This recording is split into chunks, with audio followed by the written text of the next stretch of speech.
다니엘이 살던 바벨론에는 중동의 각 지역에 있던 신상들을 자신들이 섬기는 베레 신전 내부에 수집해 놓았습니다. 당시 대부분의 사람들의 종교관은 국가와 종교가 하나의 형태를 띠고 있었습니다. 그래서 국가 간의 전쟁은 신들의 전쟁이었습니다. 종교의 전쟁이었고 신들 간의 전쟁이었습니다. 사람들은 강대국이었던 바벨론의 신, 그러니까 벨이라고 하죠. 벨을 온 세계에서 가장 뛰어난 신으로 생각하고 섬겼습니다. 왜냐하면 바벨론이 그 당시에 주변국들을 다 점령하였기 때문입니다. 자신을 섬기는 나라를 위해 신들이 싸운다는 세계관을 가지고 있었기 때문에 한 나라가 망한다는 것은 그 나라가 섬기는 신이 죽었다는 것을 의미하였습니다. 이런 면에 있어서 바벨론에게 멸망한 이스라엘 백성들이 섬기는 여호와 하나님은 그들의 보기에 이미 죽어버린 신이었습니다. 이스라엘의 하나님 여호와는 이스라엘의 멸망과 함께 역사 속에서 사라지는 듯 했습니다. 그러나 다니엘서는 여호와께서 여전히 역사 속에서 만물을 통치하고 계시고 세계 만국이 하나님의 손에 있음을 보여준다고 지난 시간에도 강조해서 말씀드렸습니다. 바벨론의 왕 느부갓네살이 꾼 꿈을 어떤 술사나 술객도 풀지 못했습니다. 이 술사와 술객들이 거했던 곳은 바벨론 궁전 내에 있는 신전이었습니다. 바벨론의 신인 벨을 섬기는 신전에서 술법을 익히고 점성술을 익힌 술사와 술객들은 그들은 차마 어떻게 아무리 노력해도 이 느부갓네살의 꿈을 알지 못했습니다. 그러나 지난 시간에 말씀드렸듯이 여호와를 섬기는 유다 자손 중 한 사람, 바로 다니엘이 느부갓네살의 꿈과 해석을 알려주었습니다. 오늘 말씀은 그 다니엘이 내놓은 해석에 대한 느부갓네살의 반응입니다. 꿈의 내용을 알지 못해 병이 날 것처럼 안절부절했던 느부갓네살은 다니엘의 이 해석을 듣고 10년 묵은 채증이 내려가는 듯 했습니다. 다니엘의 해석을 들은 느부갓네살은 다니엘에게 절을 하였고 그에게 예물과 향품을 주었습니다. 뿐만 아니라 다니엘을 높여 귀한 선물을 많이 주고 그를 바벨론의 온 지방을 다스리게 하였을 뿐만 아니라 바벨론의 모든 지혜자의 어른으로 삼아 주었습니다. 그러니까 느부갓네살 다음과는 권력을 다니엘에게 주었다는 이야기입니다. 여기서 끝나지 않고 다니엘은 느부갓네살에게 자신의 친구들인 사드락과 메삭과 아벳느고를 바벨론 지방을 다스리는 사람으로 세우도록 요구를 하였고 느부갓네살은 다니엘의 요구대로 그의 친구들을 지방의 수령으로 세워 주었습니다. 이제 다니엘은 남은 인생을 편하게 누리며 그냥 편하게 탄탄대로의 삶을 살아가는 일만 남아 있었습니다. 하나님께서 하나님을 믿고 신뢰하는 사람들에게 어떠한 역경과 고통이 찾아온다 하여도 그를 다니엘처럼 세우실 것이고 누구보다 높이실 것이고 형통하게 하실 것입니다. 근데 정말 이게 다일까요? 정말 그럴까요? 사실 그렇지 않습니다. 혹시 여러분들 중에 하나님을 믿는 목적이 이 땅에서 잘 되기 위함이고 높아지기 위함이라면 사실 이쪽에 오시면 안 되죠. 잘못 찾아오셨습니다. 다니엘과 요셉의 이야기를 볼 때마다 많은 분들이 하나님을 잘 섬겨서 요셉처럼 한 나라의 총리가 되고 다니엘처럼 온 지방을 다스리는 출세를 목표로 한다면 성경을 아주 잘못 보고 있는 것입니다. 만약에 요셉과 다니엘이 자신의 부귀와 출세를, 명예와 출세를 목적으로 했다면 구태여 하나님을 믿을 필요가 있을까요? 왜냐하면 바로를 섬기면 되겠죠. 느부갓네살을 잘 섬기면 됩니다. 그들을 잘 섬겨도 얼마든지 출세할 수 있기 때문입니다. 실제로 요셉과 다니엘의 관직은 누가 주었냐면 하나님이 준 것이 아니지요. 바로와 느부갓네살이 준 것이기 때문입니다. 만약에 여러분들이 다니엘과 요셉 그리고 성경의 다른 인물들에 대한 이야기를 읽을 때 단지 그들이 하나님을 믿음으로 형통하게 되었고 잘 되었다는 것만을 본다면 여러분들은 나무는 보았지만 숲을 보지 못하는 겁니다. 하나님께서 자신을 믿는 사람들에게 다니엘과 요셉처럼 높여줄 수 있습니다. 부귀와 영화를 누리는, 그럼에도 불구하고 부귀와 영화를 누리는 곳에 초점을 맞춰 있다면 저는 그것이 참 아쉽습니다. 전능하신 하나님이라면 이왕지사 출세를 시켜주실 거면 뭐하러 총리를 시켜주겠어요? 왕을 세워주면 되는 거지. 느부갓네살의 자리를 주는 것이 더 좀 있어 보이지 않겠습니까? 하나님을 믿었더니 바벨론의 왕이 되었다는 것이 더 극적이고 더 믿을 만하지 않을까요? 요셉이 애굽의 총리가 되었다라는 것보다 바로가 되었다라는 것이 더 극적이고 더 믿음직스럽지 않냐는 말입니다.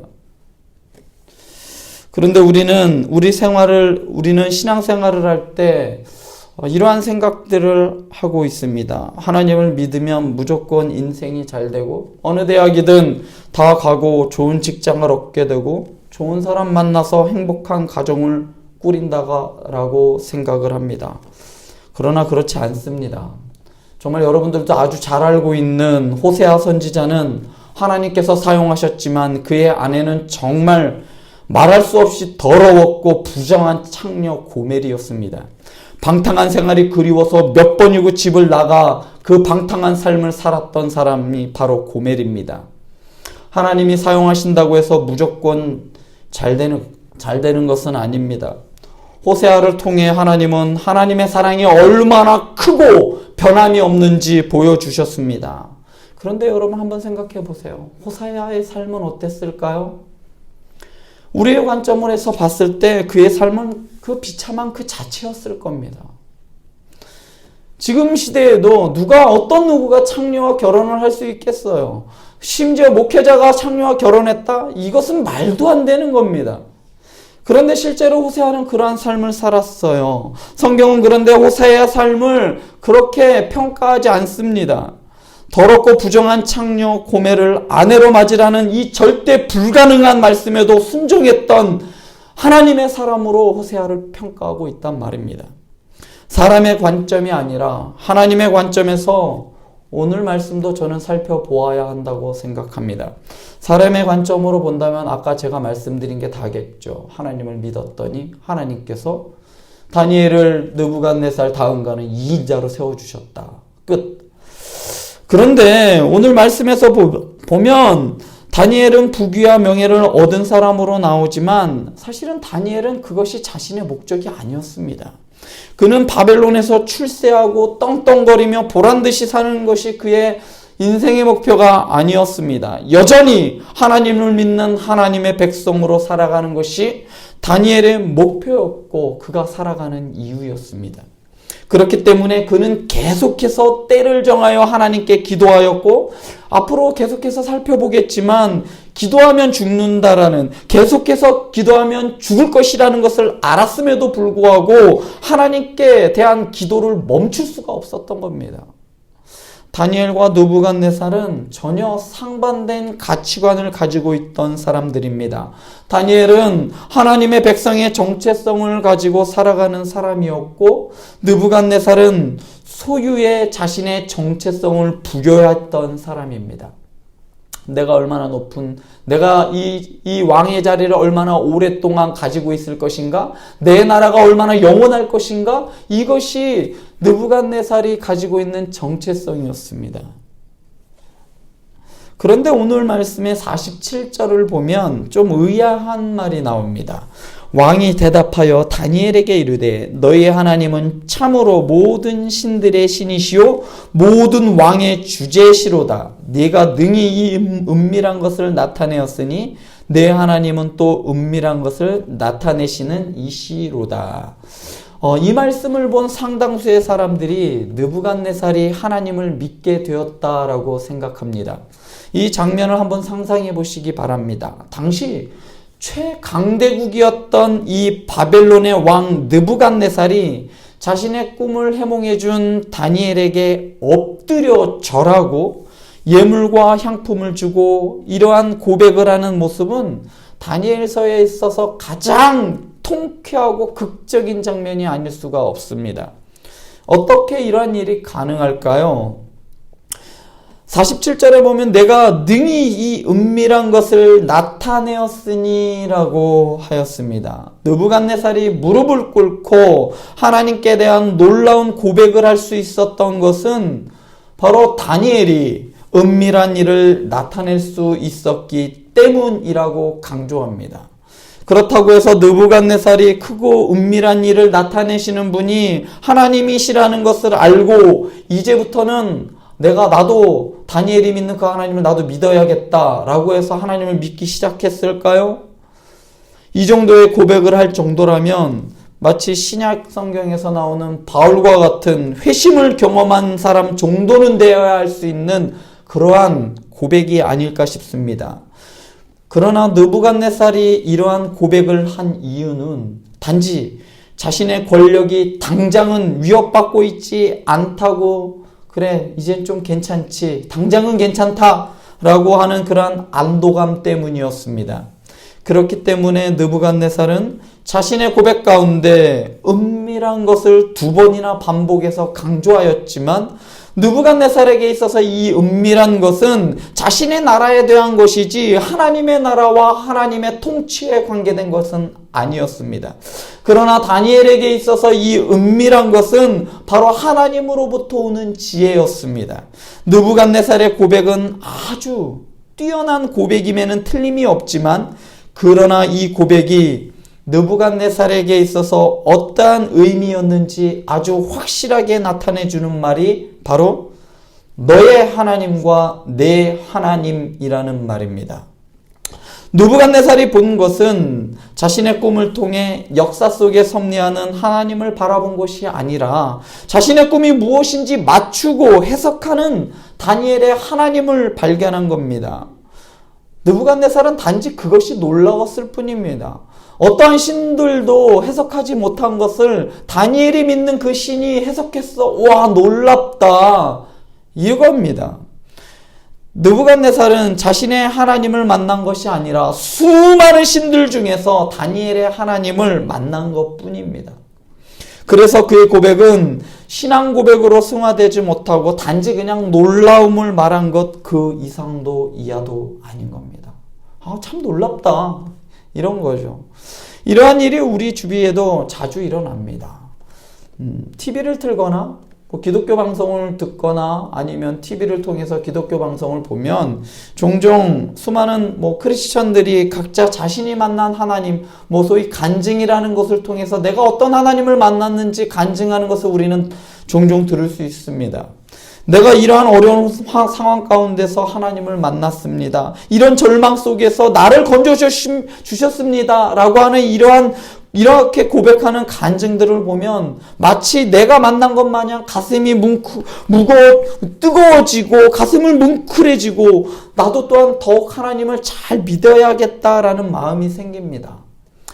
그러나 말씀 앞에서 치열하게 살아내지 못한다면 어제 봤던 그 연예인의 극적인 간증도 인생의 바닥에서 건져주어 성공한 사업가로 변신시켜준 어느 사업가의 이야기도 그냥 그들의 이야기가 될 뿐입니다. 나와는 전혀 상관없는 이야기가 되는 것이죠. 그들이 만난 하나님에 대한 이야기일 뿐이지 나의 하나님, 내가 만난 하나님에 대한 이야기가 되지 않는다는 말입니다. 여러분들은 누구의 하나님을 섬기고 있습니까? 누구의 이야기를 듣고 누가 만난 하나님을 만나려고 하십니까? 성경에서 하나님을 만난 수많은 믿음의 사람들은 자신의 처지나 상황에 따라 내가 이렇게 여유가 있어서 내가 이렇게 좀 좋아졌기 때문에 나에게 이런 것을 베풀어 주셨기 때문에 하나님을 섬기거나 믿지 않았습니다. 코로나로 조금 살기 힘들다고 또는 예수님 믿는다는 것이 세상으로부터 손가락질 받고 그럼에도 불구하고 그 고난을 기뻐하였던 사람들이 바로 하나님의 사람들입니다. 오늘 말씀의 느부갓네살의 고백은 누구나 할 수 있는 고백은 아닙니다. 그렇다고 우리 그리스도인들이 해야 할 고백 또한 아닙니다. 세상에는 하나님을 모르고 심지어 기독교를 박해하고 침뱉고 조롱하는 수많은 사람들이 있습니다. 그런 것에 비하면 느부갓네살의 고백은 아주 뛰어난 고백처럼 보입니다. 그러나 우리는 나의 하나님을 만나야 합니다. 느부갓네살이 다니엘을 하나님의 대언자로 그를 경배하였고 후한 대접과 직위를 주었지만 어디까지나 느부갓네살의 믿음은 거기까지였습니다. 믿음으로 나아가지 못하였습니다. 단순히 그냥 인정하는 수준이었습니다. 느부갓네살은 자신의 꿈을 통해 다니엘의 하나님을 인정하는 수준이었지만 다니엘과 그의 친구들은 느부갓네살의 꿈을 통해 자신들이 어떤 이야기 속에서 살아가고 있는지 알게 되었습니다. 히스토리, 그의 이야기, 바로 하나님의 이야기 안에 살아가고 있다는 것을 다니엘과 그의 친구들은 알고 있었습니다. 그들은 비록 지난 시간에 말씀드린 신상의 이야기 안에 살아가면서 금으로 된 머리를 섬길 수밖에 없는 상황이었지만 분명하게 이 모든 일이 하나님의 주권 안에 있고 하나님의 통치 가운데 있는 것을 그들은 이 느부갓네살의 꿈을 통하여 알게 되었습니다. 여러분들, 이 다니엘과 이 세 친구들은 어땠을까요? 얼마나 기뻤을까요? 인생의 밑바닥이 무너져 버리고 희망이라고는 눈꼽만큼도 없는 그러한 때에 하나님께서 느부갓네살의 꿈을 통하여 말씀해 주고 계신 겁니다. 인간이 세운 모든 신상은 가루처럼 부서져 버릴 것이야. 지금 바벨론의 강력함도 다른 신상들처럼 부서지고 그 위에 바로 나 여호와 하나님의 나라가 세워질 것이다. 이 소식을 들은 다니엘과 그의 세 친구들은 얼마나 기뻤을까요? 여러분들은 어떤 이야기 안에서 살아가고 계십니까? 나의 하나님 이야기 안에서 살아가고 계십니까? 아니면 느부갓네살처럼 나의 왕국 안에서, 내 나라 안에서 그것을 지키기 위하여 살아가고 계십니까? 느부갓네살의 꿈에 신상과 같이 깨어지고 부서지기 쉬운 부귀와 명예를 쫓으며 살아가고 계십니까? 여러분들이 무엇을 쫓아 살고 무엇을 갈망하며 사는지 여러분들만 아는 것이 아니라 여러분 주위 사람들이 알고 있습니다. 모르겠지? 아니요. 알더라고요. 47절에 보면 내가 능히 이 은밀한 것을 나타내었으니 내 하나님은 또 은밀한 것을 나타내시는 이시로다.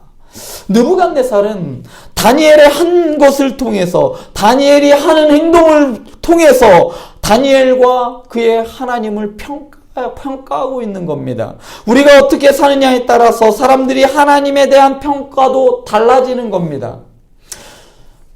목회 데이터 연구소의 2020년 12월 31일자에 보면 코로나로 인해 국민의 눈에 비친 개신교라는 이 통계에 불교와 천주교의 인식은 대부분 따뜻하고 온화하고 윤리적이다라는 반응이 대부분이었습니다. 다 긍정적인 반응이었지만 개신교에 대한 반응은 이렇습니다. 거리를 두고 싶다. 이중적이다. 사기꾼 같다. 부패했다라는 이미지가 전부였습니다. 사실 긍정적인 내용은 하나도 없었습니다. 세상이 우리를 보는 눈은 이렇습니다. 우리는 아무리 아니다라고 해도 세상 사람들은 그렇게 보고 있습니다. 그리고 그들이 하나님을 보는 눈이 또한 이런 것입니다. 어쩌다 이렇게 되었을까요? 하나님께서 무엇을 얼마나 잘못하셨길래 이렇게 하나님의 이름이 땅에 떨어져 나뒹굴고 밟혀지는 상황이 되었을까요? 소위 하나님을 믿는다고 하는 사람이 안 믿는 사람보다 더 부패하였고 타락하였기 때문이 아닐까요? 지금 우리의 모습을 본 세상 사람들은 어느 누구도 하나님께 영광 돌리지 않습니다. 오히려 교회발 코로나19 뉴스, 그러니까 어제 달린 뉴스들이에요. 그 뉴스들의 가장 위에 있는 댓글들, 가장 많은 공감을 받은 댓글 중에 하나가 이겁니다. 이쯤 되면 교회는 사회악 아니냐? 이 말이었습니다. 그리고 그것이 세상이 우리를 바라보고 있는 현실입니다. 무조건 세상 탓만 하기에는 우리의 모습이 너무나 초라합니다. 그래서 오늘의 말씀은 우리에게 시사하는 바가 큽니다.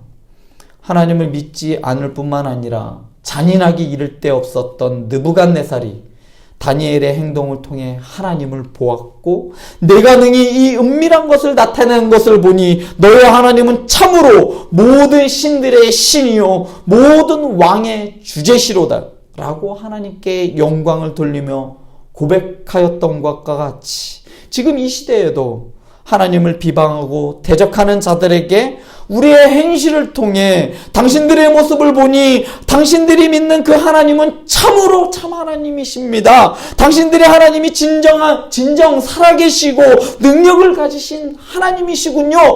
이러한 고백을 우리가 들어야 하지 않을까요? 옛날에 우리의 조상들은 그런 이야기를 들었어요. 적어도 교회 다닌다고 하면 저놈 믿을만 하겠구만.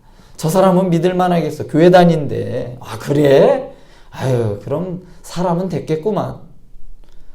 그런데 지금은 교회 다닌다고 말하기 부끄럽습니다. 1900년 6월 6일 수요일자 대한그리스도인 회보에 강화 홍익교회 교인 종순일 성도에 관한 기사가 여기 있습니다. 기사를 보면 이렇습니다. 강화 홍익교 종순일 씨가 자기 죄를 하나님께 용서하여 주심을 깨닫고 무한 감사하며 또 성경 말씀을 생각하고 스스로 가로되, 하나님께서 나의 천만량 빚을 탕감하여 주셨으니 나도 남이 내게 빚진 것을 탕감하여 주리라 하고, 빚진 사람들을 모두 청하여 놓고 성경 말씀으로 연설하여 전도한 후에 빚준 문서를 그 사람들 앞에서 즉시 불을 놓으니 탕감하여 줌을 입은 자들이 크게 감복하여 영화를 하나님께 찬송하고 서로 공론하되, 세상 사람이 없는 빚도 있다 하여 사람을 죄인 취급하는 자가 있거늘 예수교를 믿는 사람은 자기 돈까지 버려 사람에게 적선하니 참 거룩한 일이라 한다더라. 세상은 더 이상 우리에게 어떠한 기대도 하지 않습니다. 우리가 더 도덕적으로 나을 거라는 기대도 하지 않고, 우리가 하나님 믿으세요, 예수 믿으세요 라고 하면 그들은 내 하나님이나 똑바로 믿으라는 소리를, 너의 모습을 보니 너의 하나님이 참 하나님이라는 것을 알겠구나 라는 소리로 우리는 바꿔가야 할 것입니다. 세상의 편견과 아주 긴 싸움이 될 것입니다. 한 사람이 가졌던 그 나쁜 이미지, 3초 동안 가진 이미지를 바꾸기 위해서는 1년이라는 시간 동안 치열하게 해야 바꿀 수 있다라고 합니다. 그런데 우리는 너무나 긴 시간 동안 세상에 대하여 너무나 나쁜 이미지를 가지고 있습니다. 1년이 될지 10년이 될지 100년이 될지 알 수 없습니다. 그럼에도 불구하고 우리는 이 싸움을 해야 할 것입니다. 카타콤에서 절대 변하지 않고 무너지지 않을 것 같은 로마의 폭정을 꼭 참고 인내하던 믿음의 선조들처럼 긴 어둠의 시간을 견뎌야 할지도 모릅니다. 우리는 이 싸움을 포기할 수 없습니다. 우리가 전하는 이 복음은 온 유대와 사마리아와 땅끝까지 뻗어나가야 하기 때문입니다. 그리고 우리는 그 복음을 전해야 하는 사명을 가지고 있기 때문입니다. 세상 모든 민족과 방언과 그곳에 속한 모든 자들이 구원 얻기까지 우리의 사명은 끝나지 않습니다. 너희들은 지져라. 우리는 우리대로 살겠다. 이렇게 하면 안 된단 말입니다. 우리는 그래서 이 싸움을 포기할 수 없고 끝낼 수 없습니다. 세상 모든 민족이 구원을 얻어 하나님께 영광 돌리는 것이 우리가 이 땅에 살아가는 제일된 목적이고 이유이기 때문입니다. 기도하시겠습니다.